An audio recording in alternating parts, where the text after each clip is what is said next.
Good afternoon, once again, Hex community. It's probably the morning wherever you are, as long as you're in a decent part of the world, but it's the afternoon for the most of you. What was Uh, that? what? Yeah. Welcome to the Wild Cup. My name is PentaChills, and I'm joined on the casting bench today with quite a lovely crew. We've got more people than we've ever had available for our casting bench. And just so that you can get used to all of our voices, I'll give you a quick rundown of who those are. First of all, kind of preemptive to introducing JJ, the Dragonborn Guild is sponsoring the Wild Cup. This team-based format, I believe, the first team-based community format tournament ever. JJ, how are you doing? And how do the Dragonborns feel about this tournament so far? Are you guys excited? Are you guys ready? Yeah, I'm feeling good today, and I think that we're pretty happy with the way that the tournament has shown up so far. We knew that we were going to have fewer people just in total because being able to come up with a team is a little harder than just saying, hey, I'm going to show up for the tournament. But yeah, we've had a nice little turnout here so far. We've got about 30 teams currently checked in, or 30 teams, excuse me, currently on the roster here, so I'm pretty happy with that. Which is pretty exciting. I mean, obviously, a team-based format is going to have a couple less entrants, just because well, first of all, it's going to have a third as many entrants if we're running teams of three. That's just pretty good. Right. Wasn't insulting everyone who isn't in U.S. time zones. I was just being silly. Speaking of non-U.S. time zones, though, joining us once again, this time from the very beginning, we have InfamousNeo. How are you doing? Are you up incredibly early for this comparatively, or are you just staying up late? Or is it just a decent time? It's like 4:30 in the afternoon. So you're skipping work. Yes.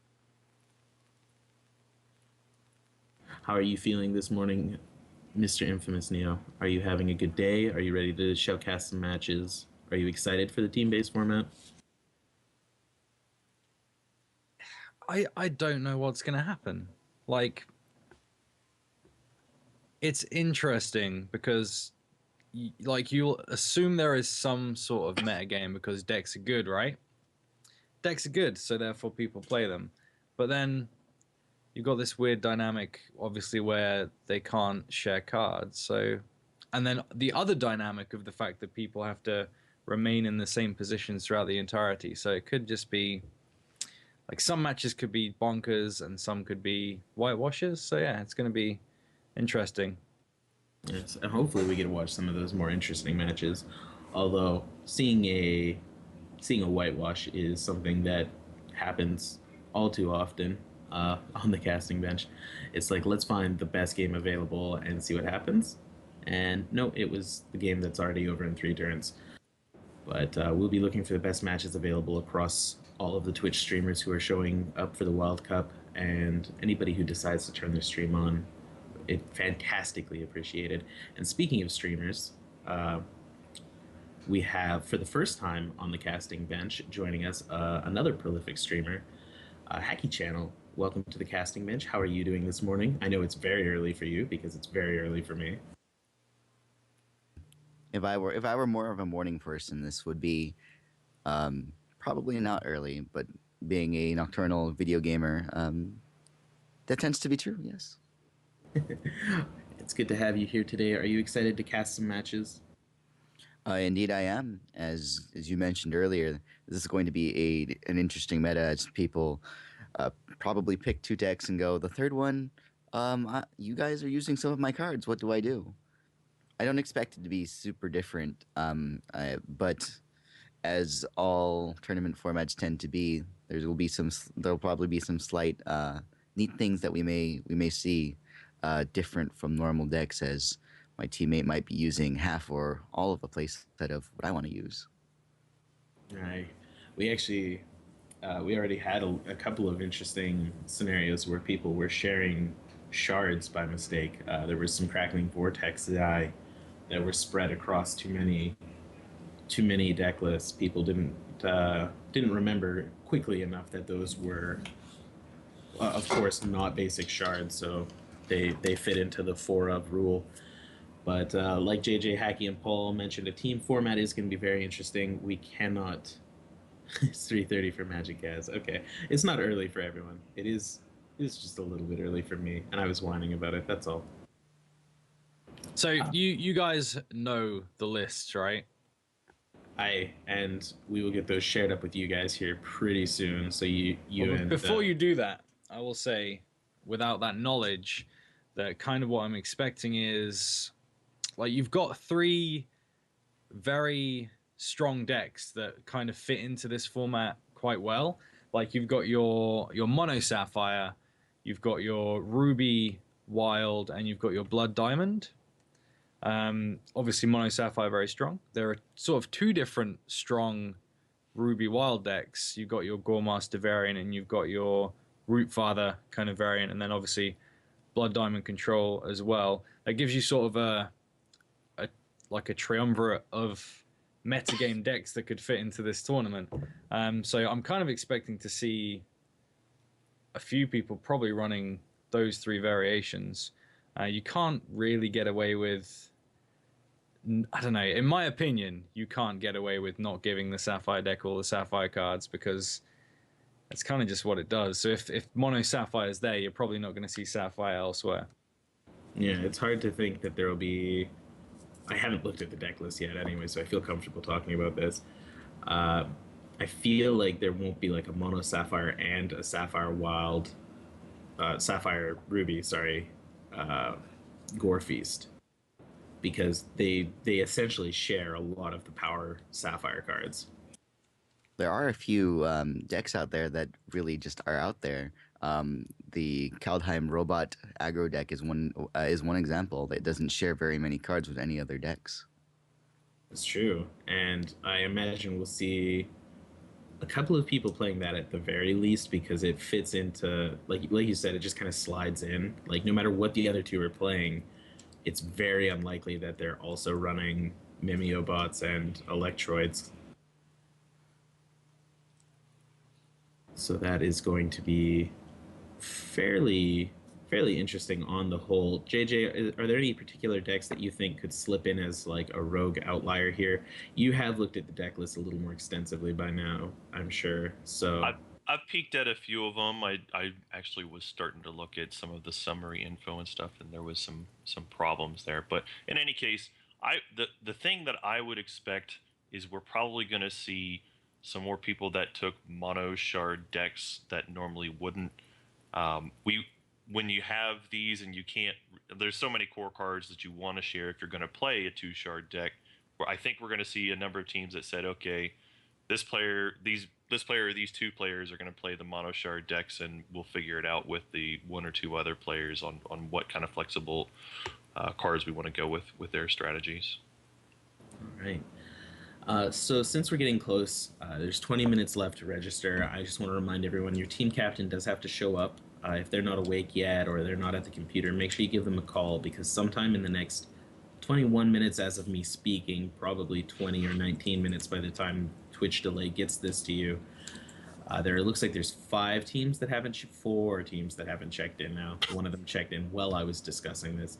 So the French team MOM cards, you need to get your team leader in to click the button. Swiss Many, Team the Musketeers, and the Collective actually.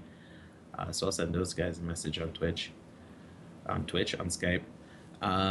Make sure you register here on the Battlefy page so that we know you're here and so that when the tournament starts, you will be placed into a round. I think you will be dropped. I don't think you will be dropped. You will be dropped in 20 minutes if you haven't registered. Just point out that this being a team tournament, one of the cooler and interesting parts of a team tournament is the fact that we will be referring to your teams by their team name on cast. There are some good ones. There's also some really weird ones in there. You guys didn't go as deep into the weird ones that I could have thought as I would have thought, but Which we are happy for. Oh yeah. We are happy with the team names that we have here. Do you have a favorite team name so far, JJ? Yeah, my favorite one is got to be YOLO Swaggins and the crew. I just think that's No, funny. no, The it's Yoda hashtag Swaggins. crew. Yeah, and the hashtag crew. It's important that you. I'm sorry. You're right. Uh, The hashtag crew. No, that's my favorite name there. That one's pretty good. I'm down. I think Evil Dan's and his team picked up the Triumvirate, which if you're going for Hex lore, that's probably the best way to go. I hope one of them's running a Triumvirate deck. Um, Hacky, did you have a favorite? I'm not so much a favorite, but I'm noticing apple pie and the muffin stuffers and going, I probably will take my first match off going to eat breakfast. Oh man, I think I actually have apple muffins in the fridge right now.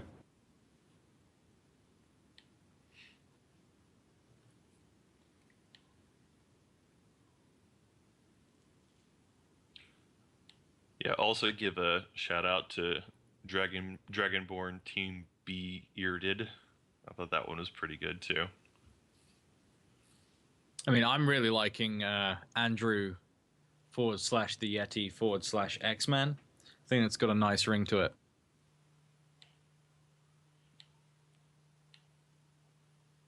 Oh, and then also the Russian banana to banana. Sorry, that's not a food. I thought it was a food for a moment.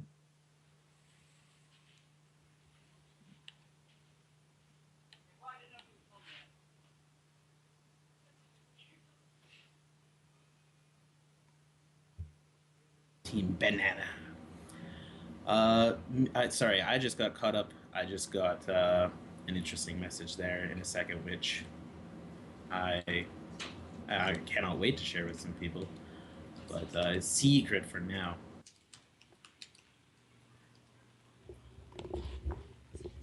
Mr. InfamousNeo, how do you feel not just about the team name idea, but the idea of three people working together? Because you were invited to a team and declined to be on the shoutcasting bench today. Do you not play well with others, or is that not what kept you away from this? I don't know, really. It's the reason I'm not playing today is mostly just because we sort of had a weird number of players who wanted to play, and I mean, I wouldn't have minded playing, but there were just people who wanted to play more. Okay. I mean, that's fair. That is fair. Is there a team you're rooting for then?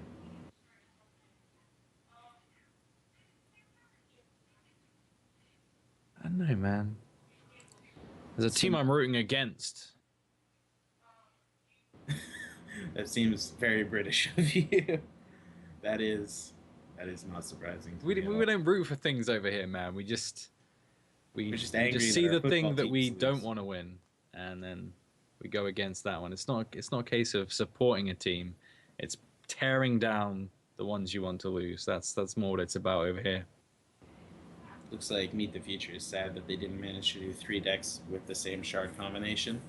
I actually expected somebody to try that, so I'm legitimately surprised they haven't. Just as a quick heads up, Future. Oh no, you guys are signed in.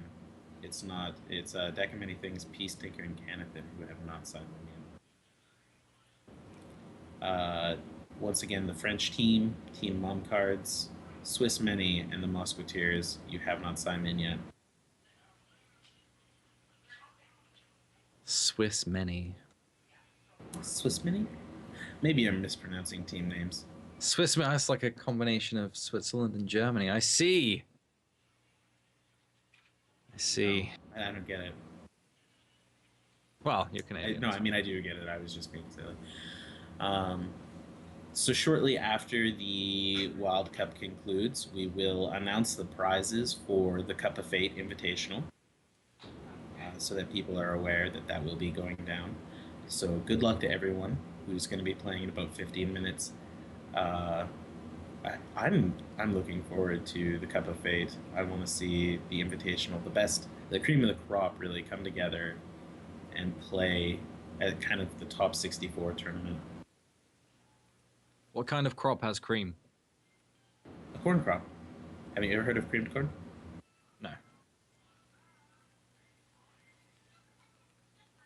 Well, I have, but it's not cream made out of corn, is it? It's just corn with cream, right? I think. I'm not sure, to be honest with you.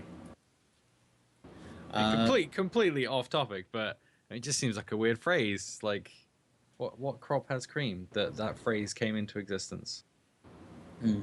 So normally, when we're doing these, we discuss what card has made the most decks. But in this case, that's not really as relevant, is it? Because we've got 3 decks per team, and you can't have that same 4 cards. So for every 3 decks, there's only going to be 4 Buccaneers, for example.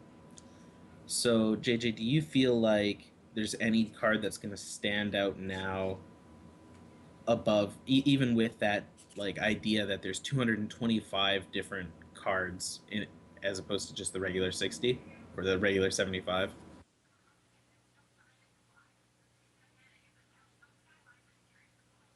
I think JJ's not there. It's a good answer. I like that answer, actually. Yeah, I asked him a question, and he's just like, "No, I'm not here." So same question. I tend to agree with JJ there. Yeah. Same question then to Hacky. Is there a card that you expect to see more of than anything else here?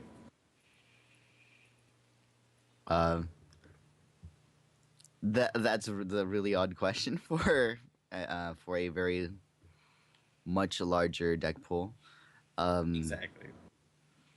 But if anything, we're probably going to see. We may see cards that we don't normally as a substitute for a card perhaps a archetypal deck would want to use more than 4 of. There's some I can think of a few cards that I would use in certain situations as substitutes. Okay, I lied there. I would have to think harder because all I can think of is Field Tactician at the moment, and I'm not sure what that replaces. It's still in draft mode, still in limited mode, but it'll be interesting. Well, if we were doing like 2 Sapphire decks, surely Highland's Magus could overwrite Cerulean Mirror Knight to some extent. Like, you wouldn't be happy with it, but if you had to. You have that chance for that +3 Inspire from PvE. That's the game breaking, of course.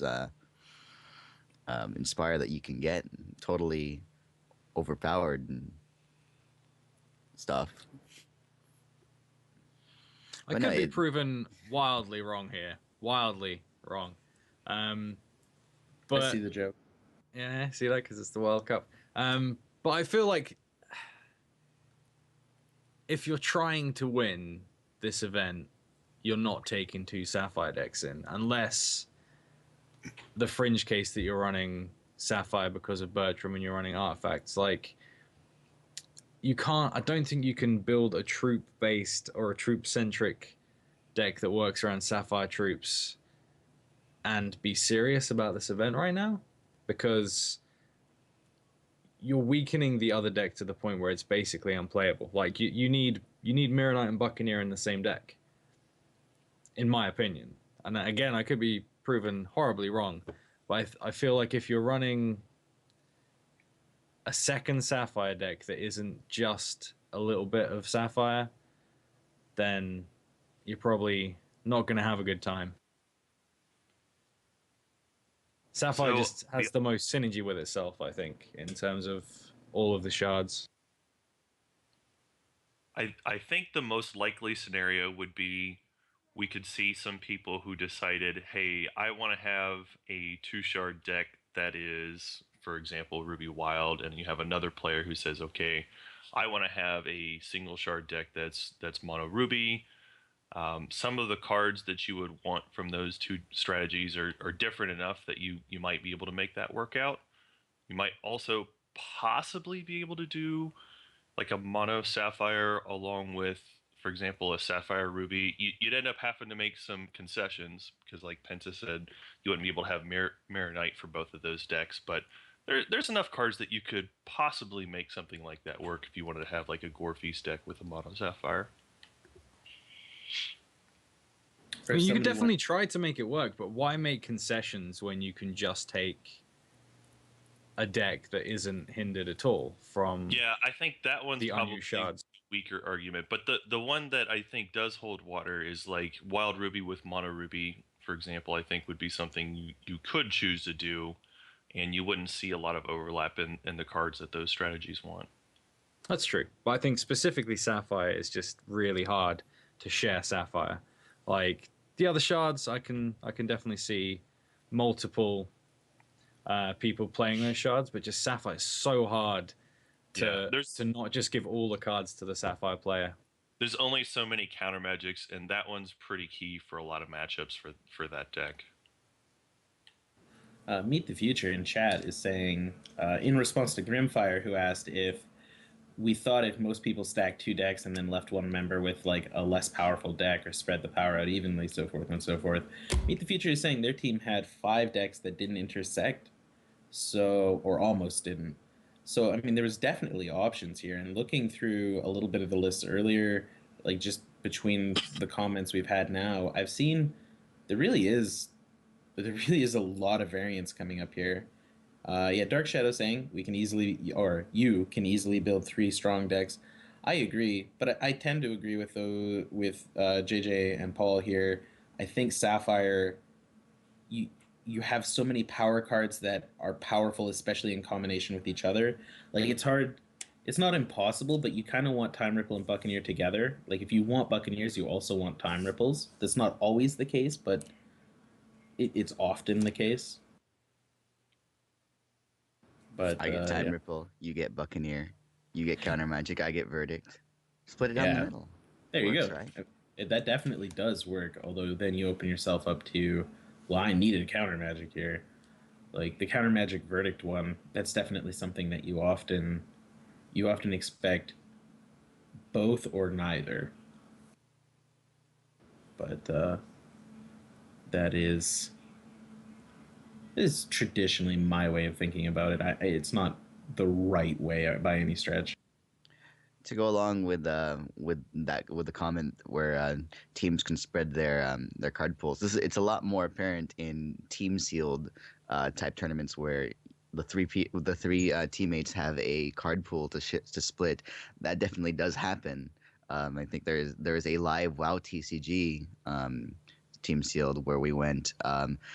Where one player went, I'm okay with just all the leftovers. You guys, we'll take all our sealed cards. We'll make 2 excellent decks, and we'll try to cobble together the third one and hope they can get a win here or there. So I look forward to seeing team sealed type events become possible in Hex in the future. That would be uh, limited tournaments of all sorts, like a sealed tournament. Well, I mean, I guess we do have sealed tournaments, but one that we could run, one as like for community run events where that becomes possible. Like the unified sealed is the difference, right? So you can Yes, share and have more powerful decks than what you see out of a normal sealed pool. indeed. That could be pretty fun. All right, guys. So just as a friendly reminder, by the time you hear this, there's about 5.5 minutes left to get in there before the first round will start. You will pair up as teams against the team that your team is paired against. And you will have an A, B, and C player registered, and we have that down. And you will play against the opponent's A, B, and C player. That information will hopefully be available on Battlefy, but we do have a listing if that's not the case. Technically, I'm pretty sure you've said that. Like we have a link in the worst case, right? Correct. We have a Google Doc with just the team name and player A, B, and C listed. So we will also be including that in chat before round 1 starts. Excellent. So then you will get in there. Your A player will play the opponent A player. Your B player will play the opposing B player, and your C player will play the opposing C player. And these will be best of 3 games or matches. And when you win, you will record a win for your team. Just tell your team captain what's happened, and they will be able to report this later on into Battlefy. The team with the most match wins wins. So even if you go 2-0, you don't necessarily win if both of your teammates lose, because then your team is collectively 1-2. So the interesting dynamic set up there. I'm pretty sure you were all aware of how it worked, but just to clarify now.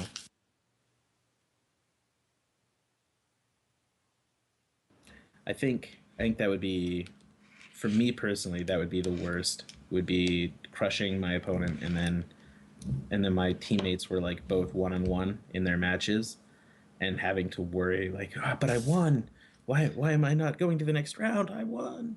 On the flip side, if the first person on your team takes a loss, that pressure's on for the other two. It's true. I'd also like to point out we have the mini metagame of which deck is your A, which deck is your B, and which deck is your C. If you have a ranking of which deck is the more powerful, better against the meta deck, where do you position it? And it's effectively random, but if you're you're the A deck, you're going to be facing only the decks that are in the A slot. So what could teams possibly be thinking of when coming up with their position? Yeah, we were chatting about that a bit on the podcast last night too. There may be some metagame strategies from people saying, "Hey, are we going to put our best player? Where's our best player going to be playing? And what kind of decks do we think that the other team's best players are going to be playing in which spot?"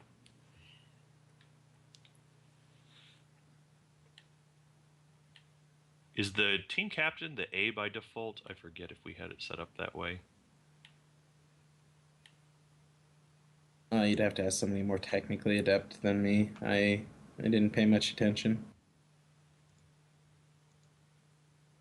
It's entirely possible that that is the case.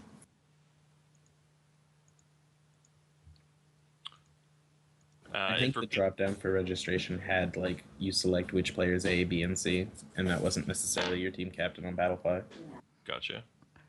I'm seeing the team captains either in slot 1 or slot 3 pretty consistently on these. I don't know if these positions on Battlefield are accurate or anything. It doesn't look like it's alphabetical or anything weird like that. Yeah, it does look like most people did position 1 or position 3 for the captains here.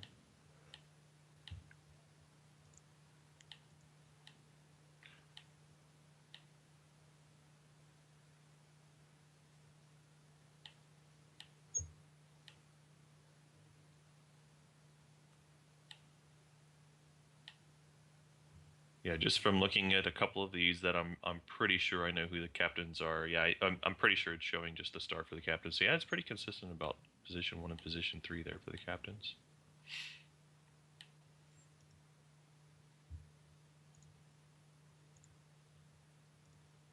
So it as far as who will play which position, it's all about what you submitted to the deck registration. It should be A, B, and C that'll play against the A, B, or C player from the other team.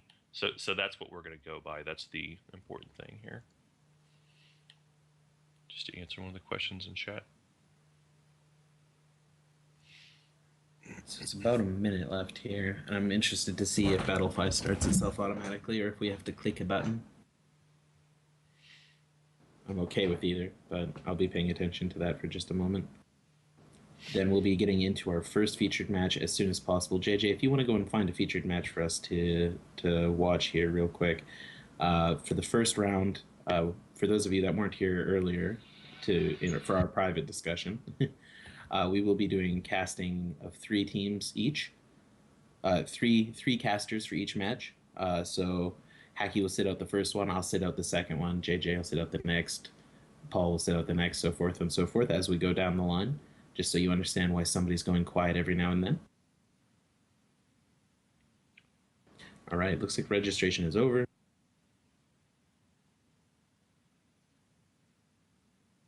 And okay, I think I have to see the bracket here, but maybe Mike's going to do it, so I'm going to give him a second to hear this.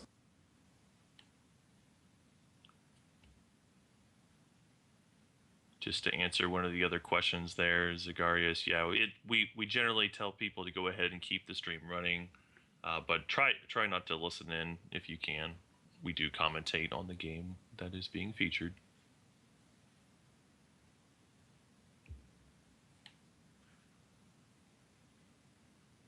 I see someone up here who I don't think we've shown too much.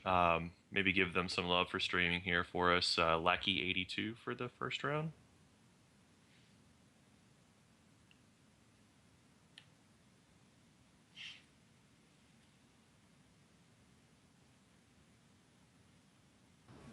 Apparently, that 31st team actually managed to get there at the end. That's good. I didn't see them register, but they got in.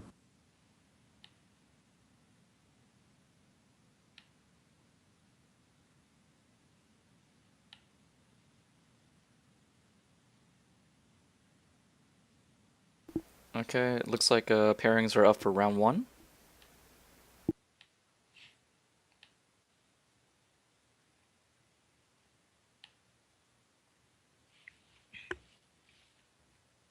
Yeah, it sure does.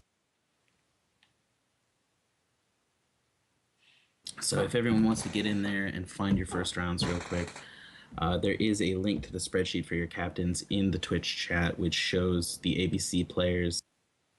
I'm not entirely sure if there's a way to see that on Battlefy. I don't see one on as just a viewer of the thing, so maybe that's not the case.